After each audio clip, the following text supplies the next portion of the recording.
अस्सलाम वालेकुम my dear students, मैं हूं आपका ट्यूटर मिस्टर वसीम अख्तर और आप देख रहे हैं यूनिक मैथ स्टूडियो।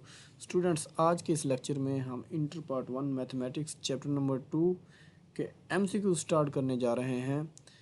क्योंकि मोस्टली अकेडमीज़ और कॉलेजेस में टेस्ट सेशन स्टार्ट हो चुका हुआ है, इसलिए अगर आपको इसके अलावा किसी और चैप्टर के एमसीक्यू चाहिए हों तो मैं उस पर वीडियो बना दूँगा, तो वो कमेंट सेक्शन में लाजमी मेंशन करें और वीडियोस के जो लिंक हैं वो अपने दोस्तों तक ज़रूर शेयर करें ताकि उनका भी फ़ायदा हो जाए। अच्छा, पहली बात यह है कि अगर आप चाहते हो कि आप सारे एमसीक्यूज़ क्लियर कर लें, उसके लिए आपको ये लेक्चर पहले अच्छे से समझने होंगे, चैप्टर को अच्छे से समझना होगा, जितने भी कॉन्सेप्ट्स हैं। तो इसके लेक्चर्स मैंने डाल दिए हैं, मैं फिर भी डिस्क्रिप्शन में उनके लिंक सेंड कर दूँगा ताकि आप वो पहले देखें और फिर एमसीक्यूज़ की तरफ आएँ, ताकि आपको सारी थ्योरी आती होगी तो एमसीक्यूज़ क्लियर हो जाएंगे।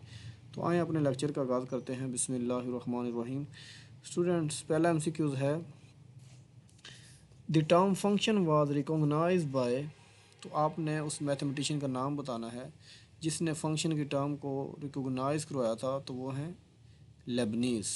ठीक है, नेक्स्ट देखते हैं, the volume of sphere of radius R. Sphere actually 3 dimensional figure होती है। जैसे आप क्रिकेट बॉल देख लें या फुटबॉल देख लें, उसका वॉल्यूम निकालने का क्या फार्मूला होता है, तो वो हमारे पास होता है, आपने छोटी क्लासेस में भी ये याद किया हुआ है, 4/3 पाई r क्यूब। तो ये सेकंड ऑप्शन करेक्ट होगा। एमसीक्यू नंबर 3 है, the area of circle of radius R. देखें, सर्कल का आपको पता है कि इस तरह की राउंड फिगर होती है। डायग्राम से देख लेते हैं, समझा देता हूँ।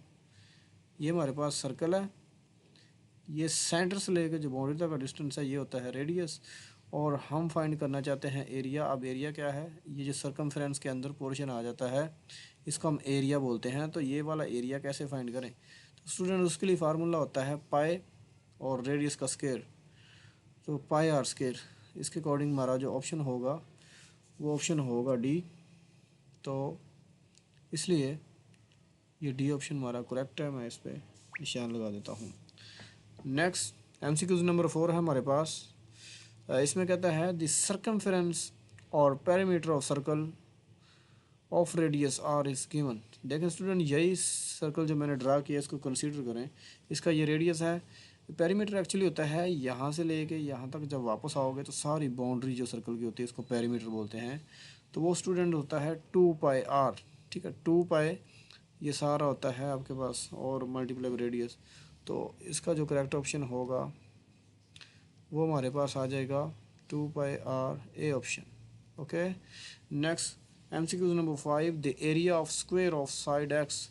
देखें, जो स्क्वायर होता है आपको पता है ये स्क्वायर कैसा फिगर होता है, ऐसी फिगर, ऐसी क्लोज फिगर जिसकी चारों साइडों की लेंथ सेम हो उसको आप क्या बोल देते हैं, ये स्क्वायर है हमारे पास। तो ये एक स्क्वायर है, कंसीडर करें अगर इसकी एक साइड की लेंथ x होगी, ठीक है, तो फिर इसका एरिया क्या होगा।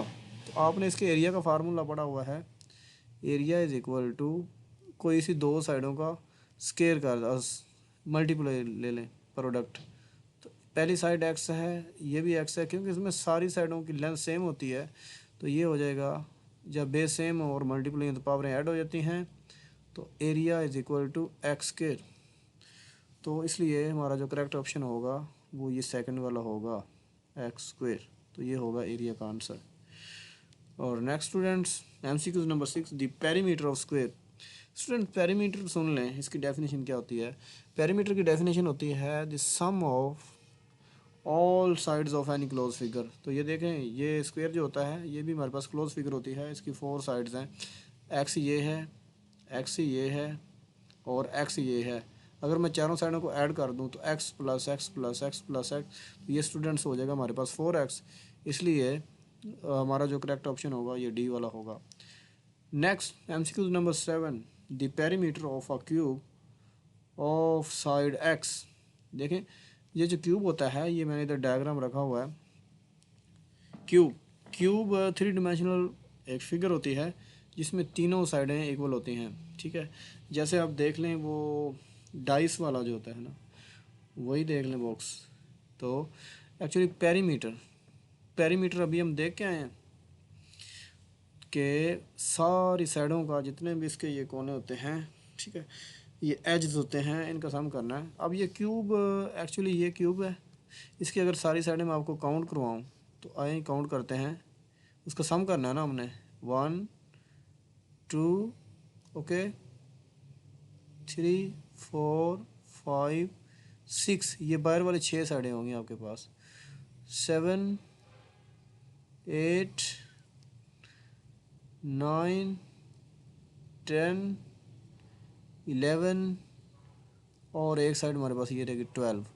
तो स्टूडेंट इसकी टोटल एजेस कितने होते हैं, साइडें कितनी होती हैं, 12। तो हम सारी की 12 को ऐड कर देंगे।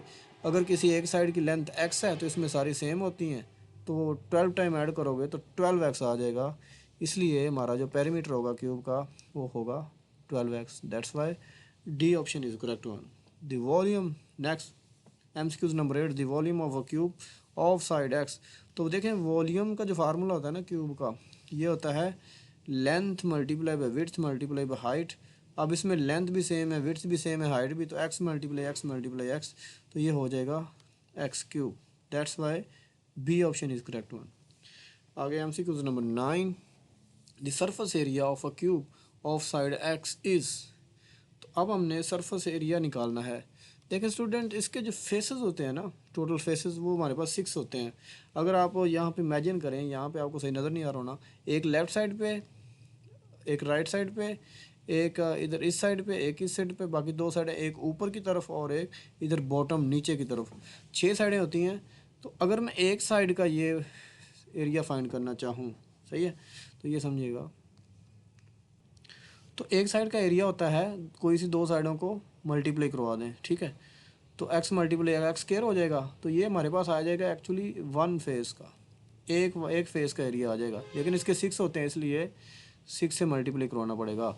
इसके अकॉर्डिंग हमारा जो करेक्ट ऑप्शन होगा 6x स्क्वायर, तो वो हो जाएगा डी ऑप्शन। MCQ नंबर 10 को देखते हैं। इसमें कहता है the area A of a square depends upon its length side x by the formula a is equal to x square, so we can say that the area A is a function of। देखें ये आपके पास अभी हमने देखा था, ये है हमारे पास एक क्यूब, ये रहा, ठीक है।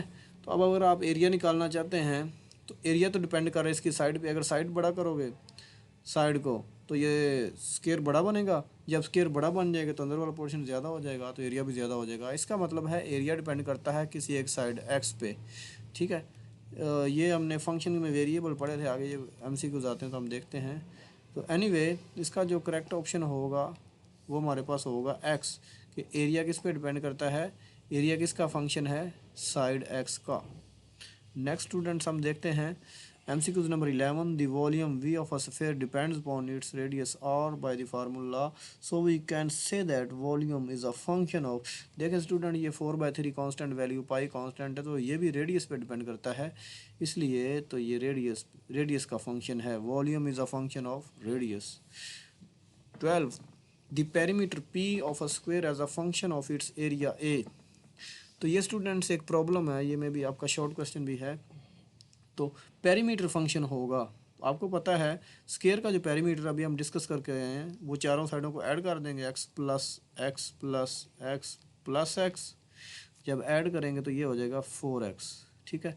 इसके कोई ये नंबर 1 मान लें, ठीक है। और पेरीमीटर फंक्शन एरिया का, अब हम एरिया की एक ये निकाल लेते हैं। एरिया आता है साइड मल्टीप्लाई बाई साइड, तो ये होता है एक्स स्क्वायर।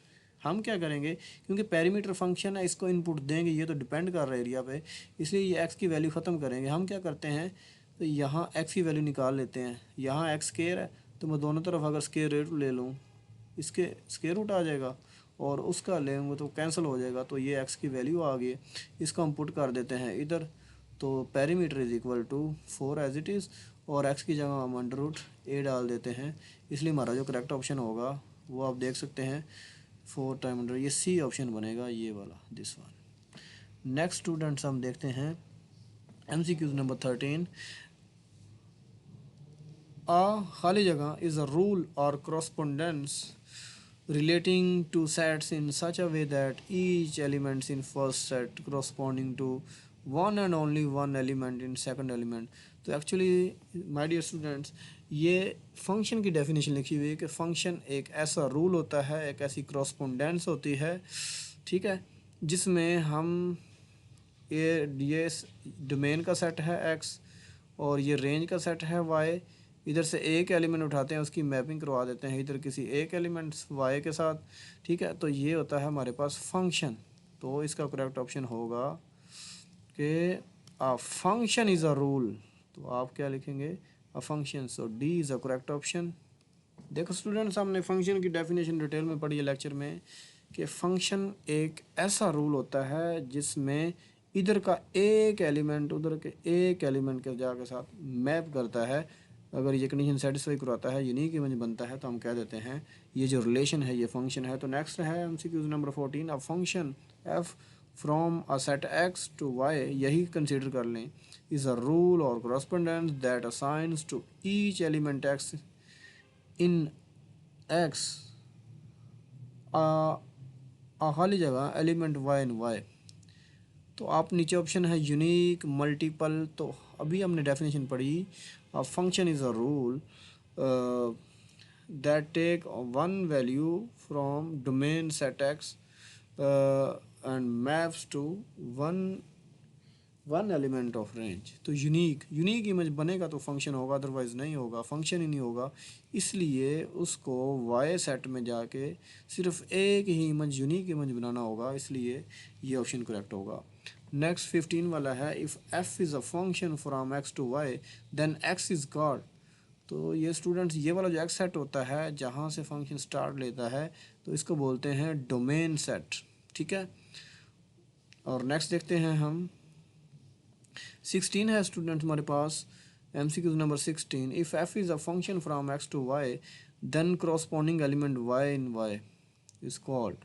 देखें स्टूडेंट्स, दोबारा फिर देख लेते हैं। ये सेट एक्स है हमारे पास, ठीक है, ये सेट एक्स है और ये सेट वाई है, ओके। ये हमारे पास सेट वाई है और ये एक्स से लेके वाई तक ये है हमारे पास फंक्शन। इसमें कहता है function F from set X to Y then corresponding elements Y in Y.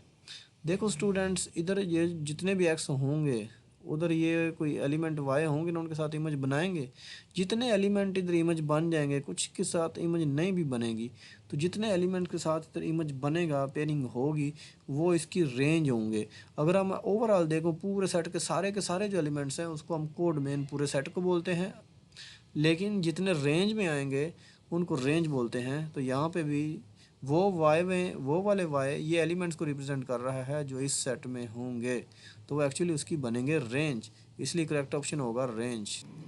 Next 17 है, if F is a function from set X to Y then Y is called. फिर हम वाई को क्या बोलेंगे, तो वो स्टूडेंट्स पूरे का पूरा जो एज अ सेट हम देखें एज अ होल, तो वो होता है कोड मेन, ठीक है। पहला सेट डोमेन, ये कोड मेन, और जितने एलिमेंट्स इसमें मैपिंग करेंगे वो होते हैं रेंज। नेक्स्ट 18 है, if Y is a function of X then X is called. देखो स्टूडेंट्स, हमने जब फंक्शन का नोटेशन पढ़ा था तो हमने पढ़ा था कि y is a function of x। इसमें दो वेरिएबल होते हैं, ये y होता है डिपेंडेंट वेरिएबल और ये जो x होता है ये इंडिपेंडेंट। मैं आपको एग्जांपल छोड़ देता हूँ, y is equal to 2x। मैं अगर x को वैल्यूज़ अपनी तरफ देता जाऊँ तो y का आंसर आता जाएंगे। x को वैल्यू 0 दोगे तो ये इसका y का आंसर 2 0 तो 0, y का आंसर 0 बन जाएगा। 1 दोगे तो 2 बन, तो y का आंसर 2 बन जाएगा। 2 दोगे इसका 4 डबल होता जाएगा। तो x इंडिपेंडेंट है, आप उसको खुद वैल्यू दे रहे हो, y के आंसर बन रहे हैं, वो x की वैल्यू पे डिपेंड कर रहा है, इसलिए x को हम क्या बोलेंगे, इंडिपेंडेंट वेरिएबल। तो हमारा जो करेक्ट ऑप्शन होगा वो ये इंडिपेंडेंट बी वाला होगा, ठीक है। नेक्स्ट हम देखते हैं, if y is a function of x then y is called. तो y स्टूडेंट डिपेंडेंट वेरिएबल हो जाता है, ये अभी मैंने आपको बता दिया हुआ है। तो y is a function of x written as.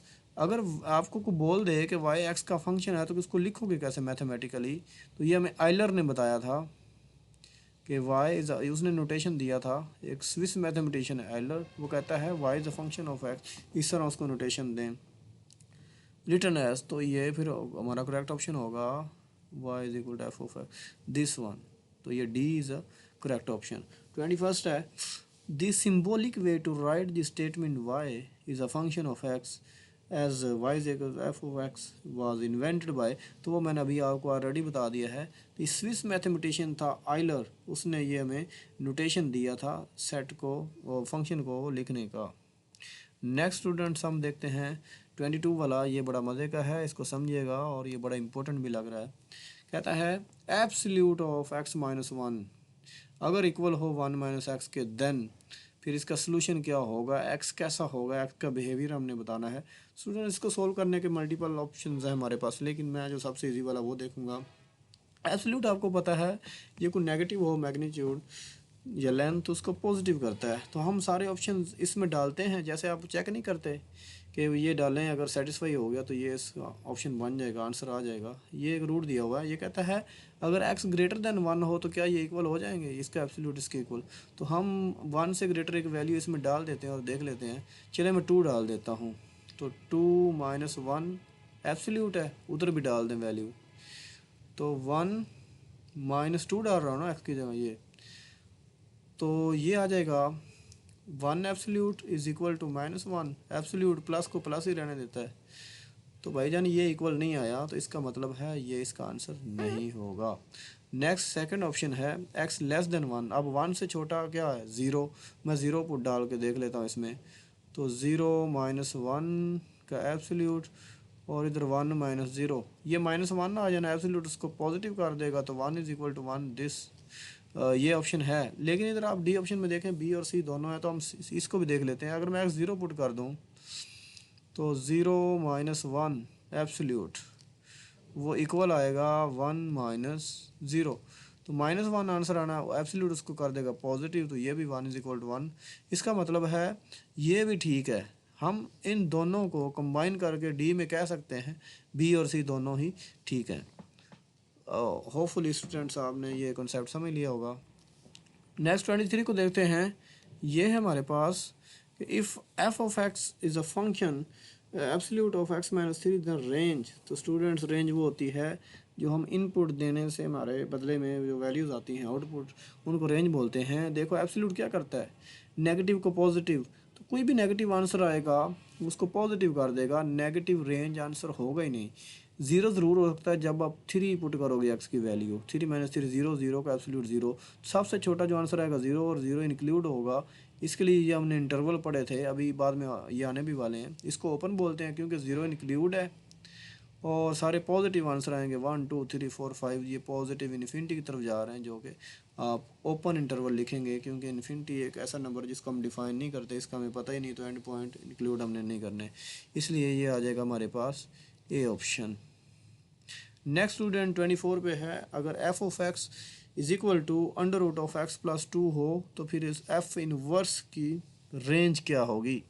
देखो students F inverse of x inverse कब यूज़ करता है, जब बाइजेक्टिव फंक्शन होता है, बाइजेक्टिव के लिए 1 1 और ऑन टू होना ज़रूरी है। आप इन सिंपल यूँ समझ लें कि अगर यहाँ से सेट एक्स से ये सेट वाई है, ये यहाँ से यहाँ फंक्शन है, तो फंक्शन की दो हमने देखी थी कंडीशंस, यहाँ का हर एक एलिमेंट उधर इमेज बनाए और नंबर 2 पे यूनिक इमेज बनाए, एक ही बनाए। लेकिन वही कंडीशन अगर उल्टी इधर से सेटिस्फाई हो जाए कि यहाँ इस सेट का एलिमेंट इधर वो दोनों कंडीशन सेटिस्फाई करवा दे, तो इसके लिए फिर 1 1 और ऑन टू होना जरूरी, वहाँ पे फिर एफ इनवर्स एग्जिस्ट करता है। या इन सिंपल हम कह सकते हैं फंक्शन की जो डोमेन है वो सेट एक्स है, लेकिन फंक्शन की जो रेंज है एफ की वो वाई है। लेकिन इधर इन्वर्स करेंगे तो उल्टा हो जाएगा, वाई क्या बन जाएगी, इधर वाली ये डोमेन बन जाएगी और इधर एक्स रेंज बन जाएगी। तो हम स्टूडेंट्स क्राइटेरिया ये यूज़ करेंगे कि फंक्शन की डोमेन और रेंज निकालेंगे। जब इन्वर्स करेंगे तो इन्वर्स फंक्शन जो है उसकी डोमेन एक्चुअली फंक्शन की रेंज होगी और जो फंक्शन की डोमेन होगी वो उसकी रेंज हो जाएगी और उसकी रेंज फंक्शन इन्वर्स वाले की डोमेन हो जाएगी, यानी उल्टा हमने कर देना है। तो आए हम पहले डायरेक्ट इन्वर्स पे तो नहीं जाएंगे, इन्वर्स फाइंड नहीं करेंगे, बल्कि हम जो असल हमारा ओरिजिनल फंक्शन है उसकी डोमेन और रेंज कैलकुलेट करते हैं, दैन उसका ऑपोजिट कर देंगे। तो हमारे पास इसका जो डोमेन होता है, डोमेन ऑफ एफ वो देख लेते हैं। अब सॉरी ये नीचे वाला था ये, तो डोमेन के लिए आपको मैंने क्लास में भी डिस्कस किया था, हमारे लेक्चर में भी, कंडीशन ये होती है कि हमने इधर अंदर एक्स की वैल्यू वो नहीं डालनी जो योटा बना दे, नेगेटिव ना कर दे।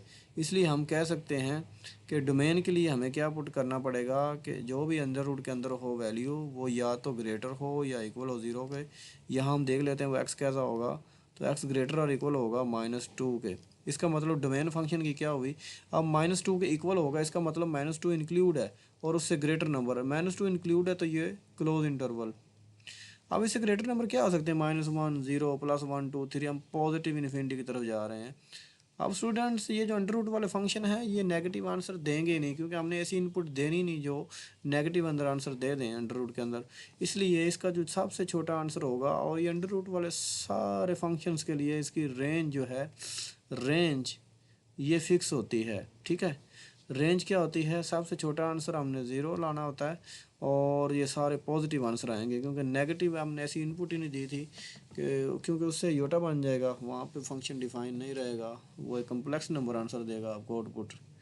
इसलिए अब इन्वर्स में देखेंगे तो भाईजान ये जो डोमेन है ये बन जाएगी एफ इन्वर्स की रेंज, ये रेंज बन जाएगी और ये डोमेन बन जाएगी। अब उसने पूछा क्या हमारे से, उसने पूछा था रेंज ऑफ एफ इनवर्स, तो इसकी जो डोमेन का आंसर आया है वो एक्चुअली रेंज है, तो -2, ये मेरे ख्याल में सी ऑप्शन बनेगा।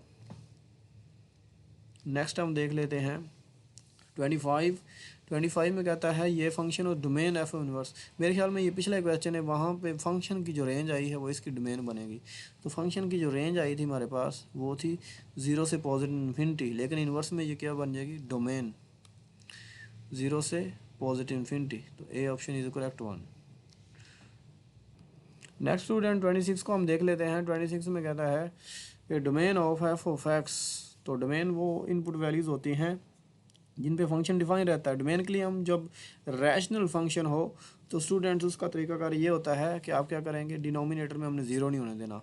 इसलिए मैं कह सकता हूँ डोमेन के लिए x-3 को 0 नहीं होने देना, नॉट इक्वल 0। यहाँ से मैं x की वैल्यू निकालूंगा तो x नॉट इक्वल टू +3। ठीक है, इसका मतलब है 3 नहीं हो सकता, क्योंकि 3 - 3 0। 3 को निकाल के सारे रियल नंबर, तो और रियल नंबर माइनस कर दें उसमें एक नंबर 3। ठीक है, तो ये करेक्ट ऑप्शन हो जाएगा हमारा सी, तो ये रहा। नेक्स्ट 27 में कहता है एफ ऑफ एक्स ये फंक्शन हो तो देन रेंज क्या होगी, तो रेंज मैंने आपको अंडर रूट के वाले बताया, हम ऐसे इनपुट देते ही नहीं है जो इसको नेगेटिव बना दे, इसलिए 0 से पॉजिटिव इन्फिनिटी, ये सेकंड ऑप्शन करेक्ट होगा। नेक्स्ट देख लेते हैं, कहता है इसकी डोमेन बताएं। तो डोमेन के लिए अभी मैंने आपको तरीकाकार बताया है कि हमें अंडर रूट में ग्रेटर आंसर चाहिए या 0 हो सकता है। यहाँ वो x की वैल्यूज़ निकाल लें, तो x square greater than this, sorry 4 उधर जाके प्लस हो जाएगा। अब ये स्केयर ख़त्म करने के लिए हमें स्केयर रूट लेना पड़ेगा। तो देखिए जब स्केयर रूट लेते हो 2 आंसर आते हैं, एक पॉजिटिव एक नेगेटिव। तो हम ऐसे नहीं लिखेंगे, हम इसको यूँ लिखेंगे कि x ग्रेटर होगा फिर -2 से, बट लेस हो जाएगा +2 से। इसका मतलब है कि -2 से बड़े बड़े और +2 से छोटे छोटे जो हैं नंबर, या इन सिंपल आप इतना कह सकते हो कि सिर्फ 2 -2 या +2 आ सकते हैं, इसके बीच वाले नंबर नहीं आएंगे। उसकी रीज़न सुन लें। देखें अगर मैं 2 से भी छोटा नंबर पुट करूँ, जैसे 1.5 ही पुट कर लो, अब इसका स्केयर करो, स्केयर करोगे तो ये 2.25 कुछ इस तरह आ जाएगा, तो वो माइनस करोगे अंदर नेगेटिव वैल्यू आ जाएगी। इसका मतलब हुआ सारे रियल नंबर पे ये डिफ़ाइन होगा, लेकिन जैसे ही हम -2 और +2 के बीच वाली वैल्यू पुट करेंगे, ओपन इंटरवल लगाने का ये मतलब ये खुद नहीं, -1.9 हो सकता है, प्लस का 1.999 हो सकता है। ऐसे इस इंटरवल के अंदर में से कोई नंबर भी नहीं आएगा, लेकिन बाकी सारे रियल नंबर आ जाएंगे। इसलिए डी ऑप्शन हमारा करेक्ट ऑप्शन होगा। 29 पे है the vertical line test is a method use to determine whether a graph represent. Students 2 तरह के टेस्ट होते हैं, एक होता है हॉरिजॉन्टल लाइन टेस्ट, एक वर्टिकल लाइन। इस तरह अगर कोई फंक्शन है, कर्व है हमारे पास इस तरह, क्या वो फंक्शन है या नहीं, ग्राफिकली कैसे चेक करें, तो उसके लिए स्टूडेंट्स हमारे पास फंक्शन होने का टेस्ट होता है आप इस तरह एक वर्टिकल लाइन ड्रा करें, अगर वो फंक्शन को कर्व को एक पॉइंट पे इंटरसेक्ट कर रही है, कट कर रही है, तो वो फंक्शन है। लेकिन अगर आप हॉरिजॉन्टल लाइन टेस्ट की तरफ जाएं, जैसे मैं ये हॉरिजॉन्टल लाइन ड्रा करता हूँ, तो ये इस कर्व को, इस फंक्शन को 2 पॉइंट पे इंटरसेक्ट कर रही है, तो फंक्शन 1 1 नहीं है। 1 1 के लिए याद रखिएगा हॉरिजॉन्टल लाइन टेस्ट होता है। वो टेस्ट कहता क्या है कि अगर हॉरिजॉन्टल लाइन ड्रा करें कर्व में, अगर 2 पॉइंट पे इंटरसेक्ट करती है, वो फंक्शन 1 1 नहीं रहेगा। 1 1 बनाने के लिए हमें डोमेन पे रिस्ट्रिक्शन लगानी पड़ती है, किसी खास इंटरवल में 1 1 हो जाता है। जैसे इससे पीछे पीछे देखें तो 1 1 है। एनीवे हमारा वो मे बी नेक्स्ट MCQs हों, ये भी इसमें देख लीजिएगा। The vertical line test is a method to use determine whether the graph represent a function. ठीक है, एक फंक्शन है या नहीं, ये चीज़ ये रिप्रेजेंट करता है, इसलिए सी हमारा करेक्ट ऑप्शन हो जाएगा। अच्छा, सी में सिर्फ ये फंक्शन है, कार्टेशियन प्रोडक्ट वो उसका ये लिखा हुआ है, ऐसा ना समझिएगा कि फंक्शन प्रोडक्ट आप समझ लें। नेक्स्ट MCQ नंबर 30 है, a graph represent a function if and only if no vertical line intersect the graph more than once. अभी मैं बता के आया हूँ, ये फंक्शन तभी होगा जब वो वर्टिकल लाइन उस फंक्शन को एक ही पॉइंट पे इंटरसेक्ट करे, इसलिए बस वो पूछ रहा है कितने पॉइंट पे टच करेगी तो फंक्शन होगा। If any vertical line pass through the graph more than once it is not a function. मैंने अभी बताया, टेस्ट यही बताता है कि अगर वर्टिकल लाइन ड्रा करो, एक पॉइंट पे इंटरसेक्ट करेगी, फंक्शन है। अब ये फंक्शन नहीं है, not a function, not a function, ये इसका है रिमेनिंग। नेक्स्ट हम देख लेते हैं स्टूडेंट्स, 32 है हमारे पास, a function f from set a to b in which range of f is equal to. तो इसका मतलब स्टूडेंट्स, ये सेट x है, a है, ये सेट b है। अगर रेंज सेट b की इक्वल हो जाए, सपोज करें इसमें 1 2 3 एलिमेंट हैं, इसमें है a और b। अब रेंज वही होंगे जिनके साथ जाके मिलेगा। जैसे मैं a की मैपिंग 2 के साथ करवा देता हूँ, ये बी की मैपिंग 1 के साथ करवा देता हूँ, और ये सी है, सी की मैपिंग 3 के साथ करवा देता हूँ। अब इसमें देखें क्या ये कंडीशन सेटिस्फाई हो रही है। बी सेट में क्या थे 1 2 3 एलिमेंट, लेकिन रेंज में यानी तीनों इमेज भी बना रहे हैं, 1 2 3 तीनों ही आ गए हैं, इक्वल हो गए हैं। अब अगर ये इक्वल हुए हैं तो इसको स्टूडेंट बोलते हैं, इक्वल होने का मतलब है इधर से कोई एलिमेंट स्किप नहीं हुआ, ऑन टू। मैं जब क्लास में समझाता हूँ मैं कहता हूँ ये इसकी बस की मिसाल लें। जैसे हमारे पास बस होती है, जब अंदर से सीटें फिल हो जाती है तो हम ऊपर चले जाते हैं, इसका मतलब अंदर कोई एलिमेंट खाली ना जब रहेगा तो वो ऑन टू फंक्शन हो जाएगा। तो करेक्ट ऑप्शन है onto function.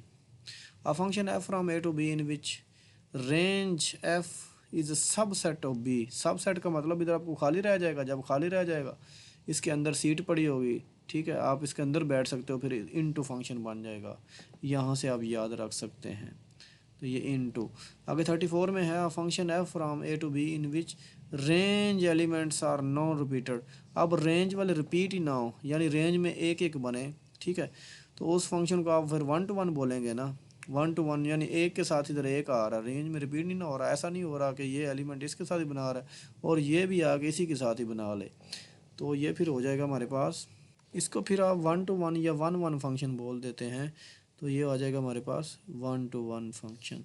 Next students है 35, the 1 to 1 and onto function are called. तो स्टूडेंट्स जब किसी फंक्शन में दो तरह का बिहेवियर हो, कि वो फंक्शन 1 1 भी हो, यानी इधर का एक एलिमेंट उधर एक के साथ बनाए, और ऑन टू का मतलब उधर से कोई खाली भी ना रहे, तो उसको हम बाइजेक्टिव फंक्शन बोल देते हैं।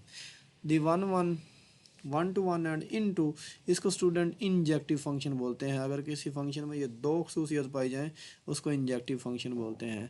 37 है, the graph of linear function is y is equal to M X plus, ये स्लोप इंटरसेप्ट फॉर्म है स्टूडेंट, एक्चुअली ये लाइन है तो इसकी डिग्री 1 है ना वेरिएबल की, तो लीनियर है, और लीनियर हम जब भी देखते हैं तो एक स्ट्रेट लाइन बनती है। ये 2.2 क्वेश्चन नंबर 1 में भी आप यहाँ कैलकुलेशन करते हैं, आपको पता आइडिया हो जाएगा।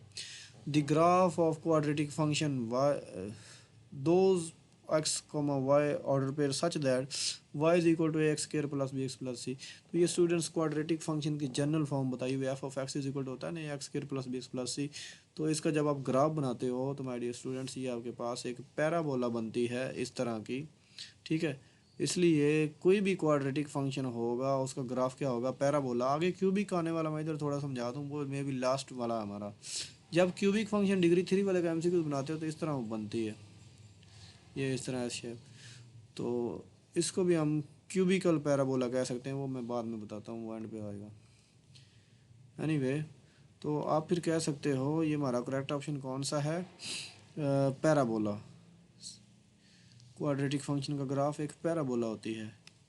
नेक्स्ट स्टूडेंट्स, अगला हमारे पास एमसीक्यूज है 39। If a function F from X set X to Y in such that if F of X one is equal to F of X two, इसका मतलब है दो इमेजेस लें, ठीक है। अगर इधर कोई एक्स वन एलिमेंट है तो उसका इधर इमेज क्या पड़ा होगा, एफ के थ्रू वहाँ पे मैप हो रहा है, इसका इमेज उधर हम सिंपल कह सकते हैं, अगर ये फंक्शन के थ्रू आया है तो एफ ऑफ एक्स वन हो जाएगा। और इधर कोई एक्स टू है उसका इमेज क्या हो जाएगा, एफ ऑफ एक्स टू। वो कहता है अगर ये इमेजेस इक्वल हो जाएं तो फिर एलिमेंट भी इक्वल तो होगा ना। तो ये क्राइटेरिया है students one one function show करवाने का, ठीक है। अब इसका कन्वर्स क्या होता है, दो इमेजेस इक्वल नहीं होंगी, एफ ऑफ एक्स वन नहीं इक्वल होगा एफ ऑफ एक्स टू। यहाँ से फिर आप ये रिजल्ट निकाल सकते हो क्योंकि वो दो एलिमेंट सेम नहीं थे, ठीक है। ये भी वन वन की दूसरी बात है। तो इसमें दो बातें हम करते हैं कि फंक्शन वन वन कब है और वन वन कब नहीं है, उसकी कंडीशन याद रखिएगा।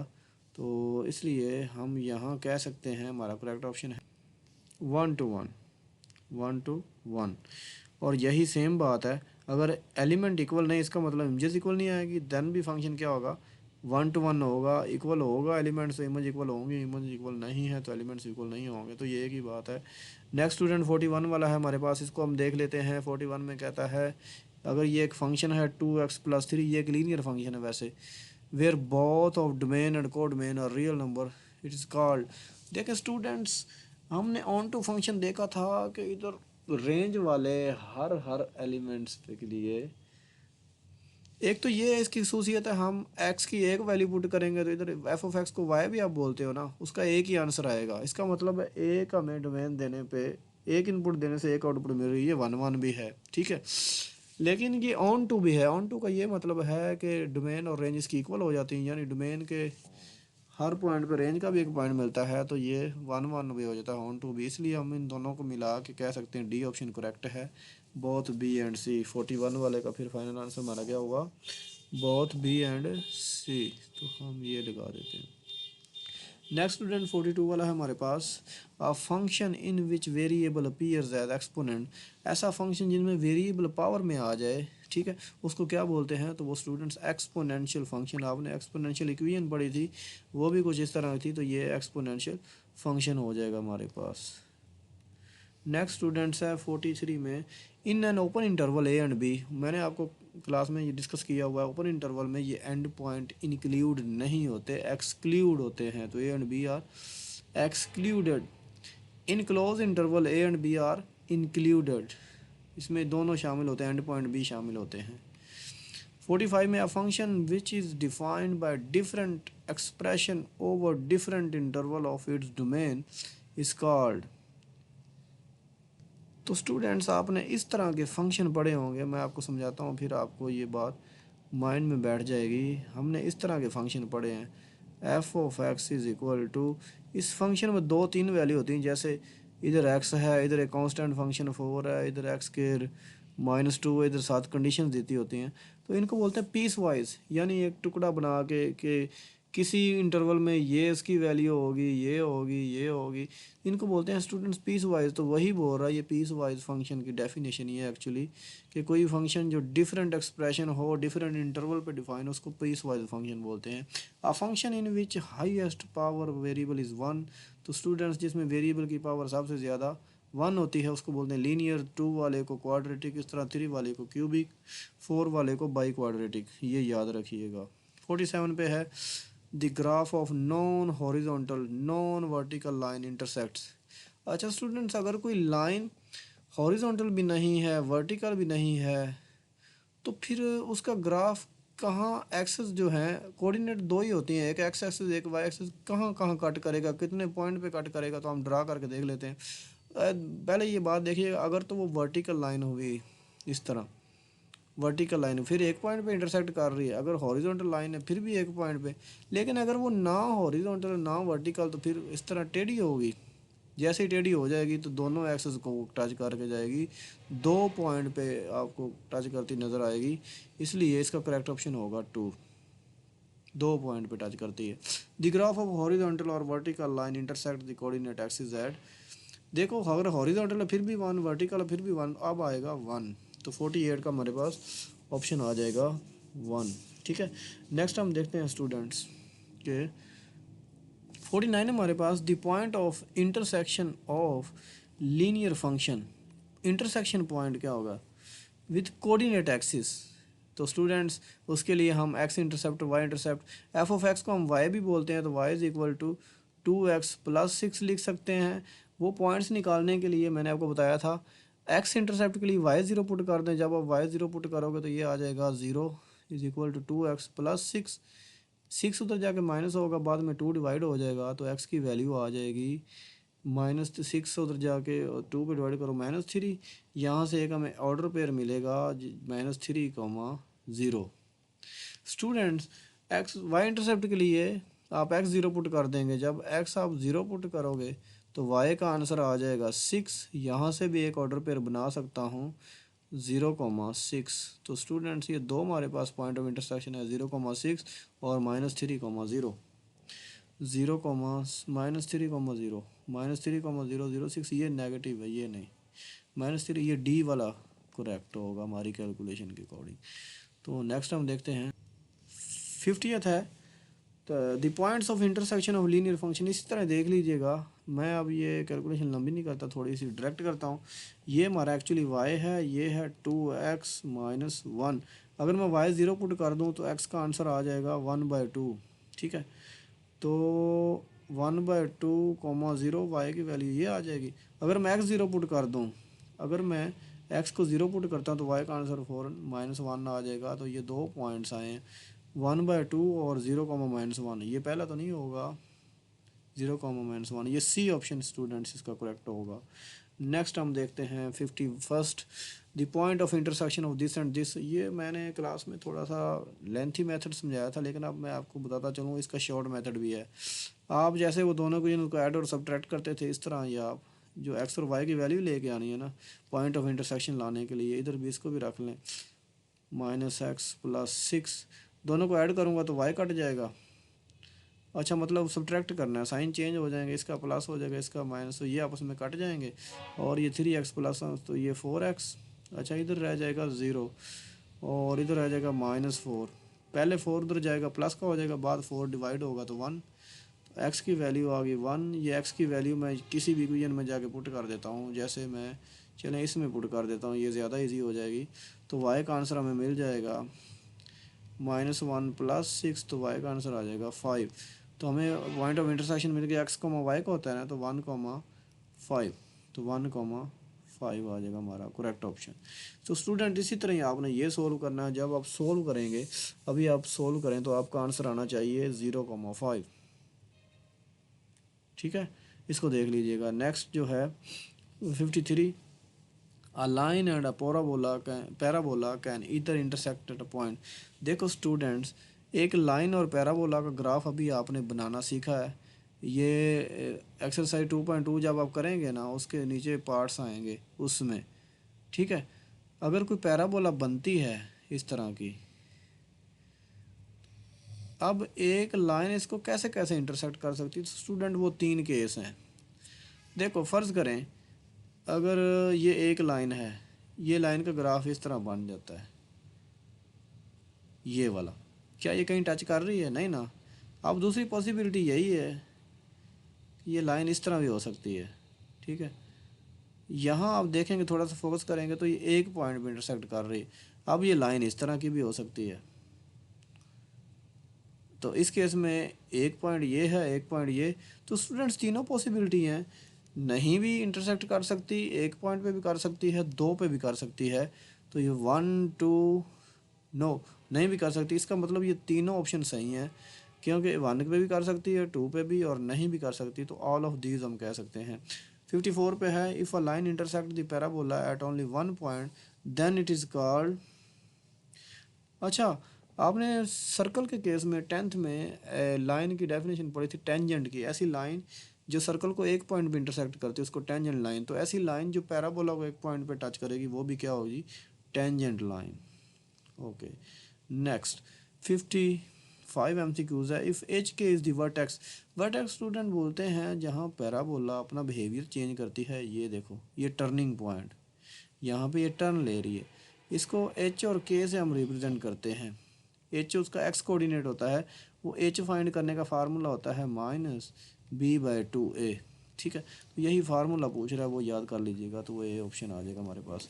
वर्टेक्स ऑफ पैराबोला इस इसका हमने वर्टेक्स फाइंड करना है। तो स्टूडेंट्स एच इसका एक्स कोऑर्डिनेट है, वो एच हम फार्मूले से देख लेते हैं और वो इधर पुट करेंगे, वाई भी आ जाएगा। तो एच होता है, एच को हम एक्स भी कह सकते हैं, एच होता है -b/2a। तो इधर देखें ए एक्स होता है ना, ये ए वैल्यू 1 है, बी हमारी -6 है, सी ये है। तो माइनस बी की वैल्यू -6 ओवर 2a, ए है 1 तो 2 1 ज़ा 2, प्लस माइनस माइनस प्लस हो जाएगी और 6/2 3। अब ये 3x, एच एक्चुअली x है, ये x की वैल्यू इधर पुट कर दोगे तो ये 3 का स्केयर 9, 9 + 3 12 और इधर x ये 18, तो -6 रह जाएगा। तो 3, -6 C option. For the graph the square root function is.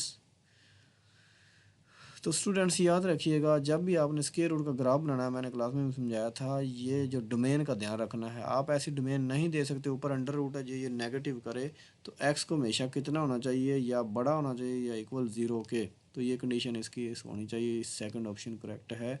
Next 58 है हमारे पास, the domain of square root function 2 × √x + 2 is. तो डोमेन हमने बतानी है वही कि एक्स ग्रेटर दैन या एक्स ग्रेटर होना चाहिए या इक्वल होना चाहिए 0 के, तो ये भी यही आ जाएगा। The range of square root function is. तो देखो रेंज होती है वो हमारे पास होती है, अच्छा रेंज अंडर रूट को अगर देखेंगे तो वो 0 होती है, सबसे छोटा आंसर 0, लेकिन इधर +1 है, 0 इस 2 के साथ मल्टीप्लाई हो जाएगा 0, +1 है, तो सबसे छोटा आंसर ये, और हमने बाकी पॉजिटिव रखनी, पॉजिटिव इन्फिनिटी की तरफ जा रही है। इसका मतलब है जो रेंज वाई से रिप्रेजेंट होती है डोमेन एक्स से, तो वो या तो बड़ी होगी या इक्वल होगी 1 के, इसलिए डी ऑप्शन करेक्ट है 59 वाले का।